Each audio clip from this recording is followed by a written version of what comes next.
Glaczio grinned again, before slowly and gently touching Cheyennes' wound on her neck. His hand was freezing, but the girl didn't flinch. She was more surprised, and even though this young man was actually a total stranger to her, she thought she felt a trace of security in his touch, and became calmer. "Doesn't it bother you that my hand is so cold?" He avoided Cheyennes' gaze. The way he said it, she knew he was uncomfortable. This was the first time she had experienced him so seriously, and he seemed sad for a brief moment. The girl slowly felt that Glacio's whole body radiated an abnormally low temperature. But Cheyenne lived in a lower town and was used to the cold. There were countless leaks in her house that allowed nights and winter to enter. Nevertheless, she felt sorry for him when he looked so sad to the side. "No, I'm used to the cold and I don't really have any aversion to it. But why do you have such a low temperature? That's not normal." He looked into her eyes again. "Just the facts of a failed experiment that I once went through. Hey, I'm glad that it doesn't bother you, sweetie." Cheyenne gave up. He would call her sweetie and angel forever. Did he still know what her name was? "My name isn't Sweetie, okay? And I'm not your angel or doll or whatever. My name is Cheyenne, got it?"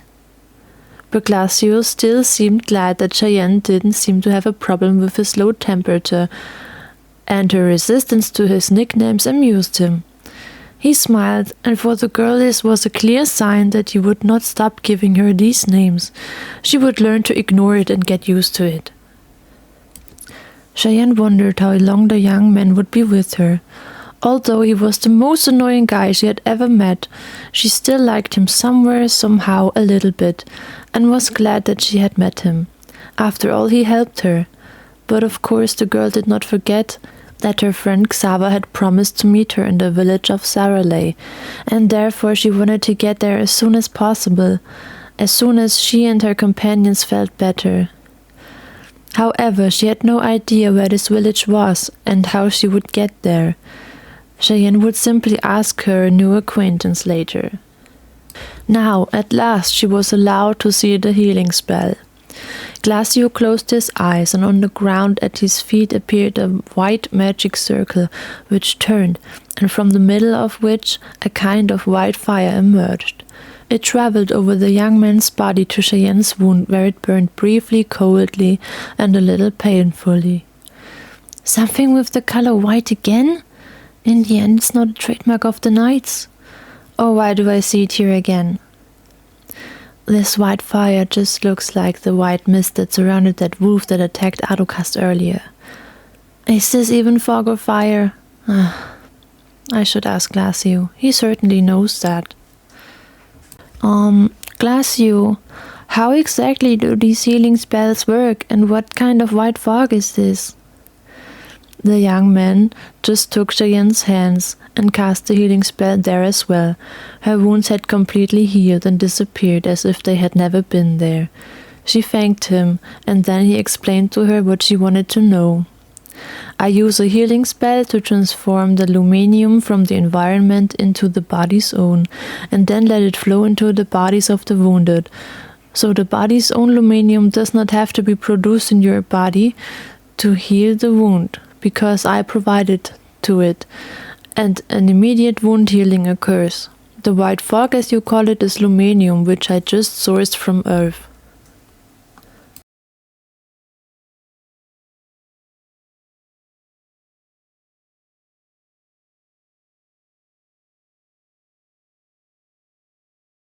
"LUMENIUM? What's that?" Cheyenne had never heard this word before, but it seemed to be represented in nature. That was enough reason to learn more about it. "What is LUMENIUM, and why is it white? I thought this color didn't exist in nature and it was artificially produced." Glaczio tilted his head slightly and raised an eyebrow slightly. "You don't know what LUMENIUM is? Didn't pay attention to geography at school, huh? Lumenium is one of the two forces or energies that keeps this world alive. All of Cheyennes is built on these two. All living beings and objects are made of this energy.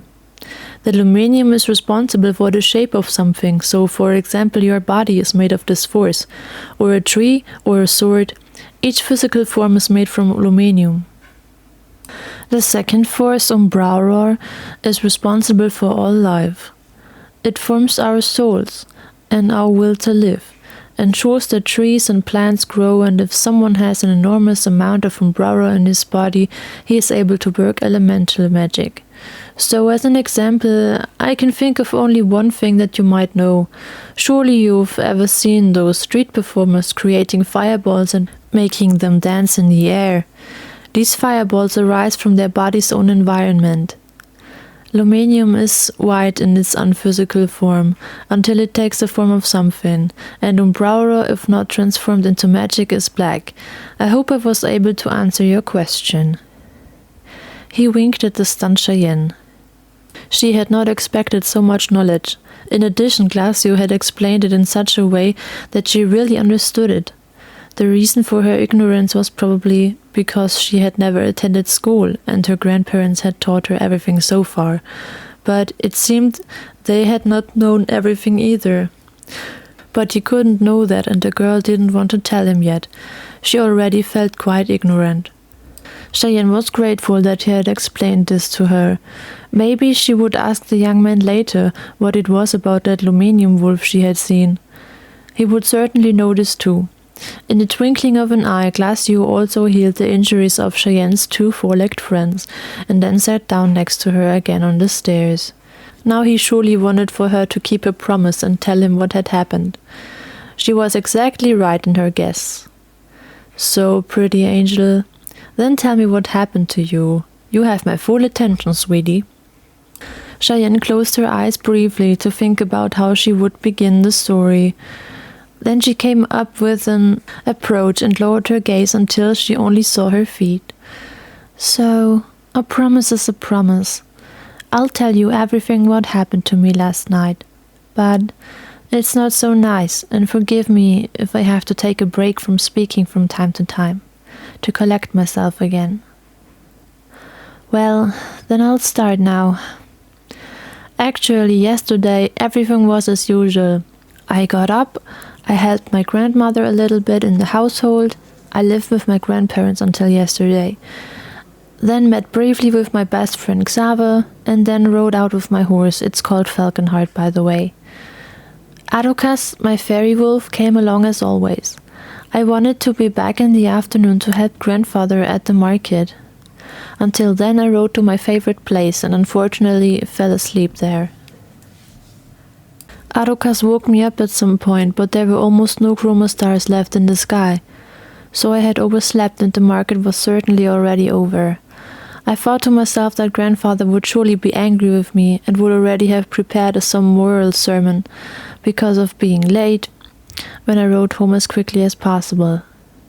When I arrived home, it was almost dark and it started to rain. I had a bad feeling because my neighbor looked at me so strangely. When the door was open and there was traces of blood in the apartment, I thought my grandparents were dead. But nowhere were their bodies to be found.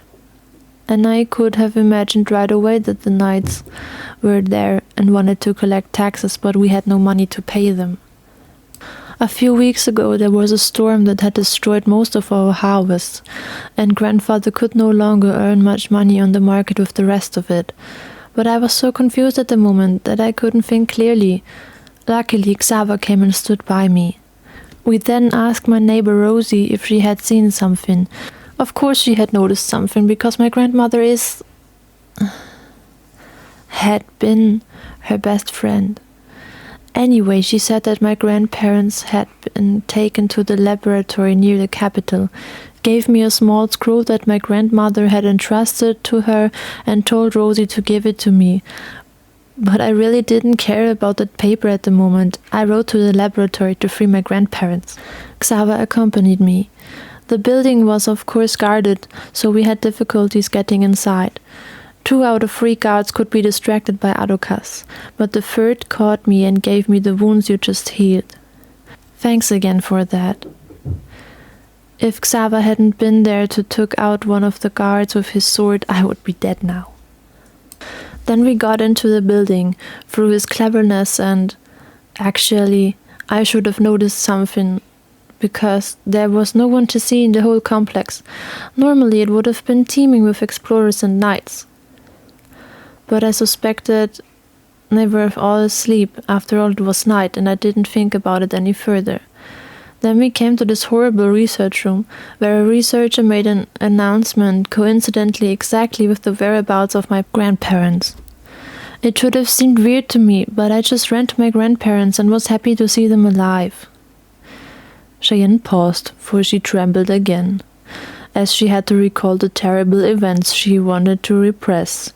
She breathed deeply in and out, tried to collect herself, and suppressed her tears, because she did not want to start crying in front of Glaczio. Then she continued. Suddenly, a knight in golden armor came.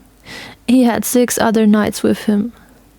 I think he was a higher-ranked knight. He also had a cloak and a funny haircut. Without introducing himself, he had his men gathered around me, Xaver, and my grandparents, and started talking crazy stuff. He said I was stupid to wear my necklace with a black crystal attached to it all the time. Then he said that my grandparents hadn't told me something, and that he only used them as a bait to set a trap for me. My grandfather was so outraged that he insulted the Golden Knight, and he then has given the order to 2 of his men that they should kill my grandfather, and they did exactly that. Cheyenne swallowed and paused again. Now she could no longer hold back the tears, and they rolled down her cheeks. The girl wiped them away with her hand, sobbed, and tried to be strong. She closed her eyes and continued talking. Yeah, and then my grandmother died next to me, as a result of some stupid experiment. She said something about I was the last hope for the world or something. From then on, I can only vaguely remember the things that happened afterwards. Somehow Adokas was suddenly there and destroyed with his magic the enclosure grid where my grandparents were imprisoned, and Xaver called our horses and dragged me to them, helped me on Falconheart, and then we fled into the forest. But the knights followed us, and Xaver said if we split up it would be easier to leave them behind. And because they were obviously after me and my crystal, he needed my chain, so that they really followed him. Then the 6 knights split up, and I was on a run all night until we finally left them behind. They had these fast white horses, but luckily Falconheart is an incredibly fast horse. I rescued him from the lab a few years ago. He was to die there because of an experiment that, as so often, had gone wrong, and the knights could not use him as a riding horse. Xaver's horse Shiva is also such a case. But I just don't understand all this. Why would anyone set a trap for me? For what? I never got into debt. Now I can't even go back home and I don't know where Xaver is. And why does anyone want my necklace, which my mother gave me for my birth? By the way, Mother died at my birth, and I never met my father. I absolutely know nothing about him, in case you want to know that too. Cheyenne looked up at the sky and looked at some of the colorful clouds and chroma stars among the treetops. They were calming, and the girl was able to stop crying.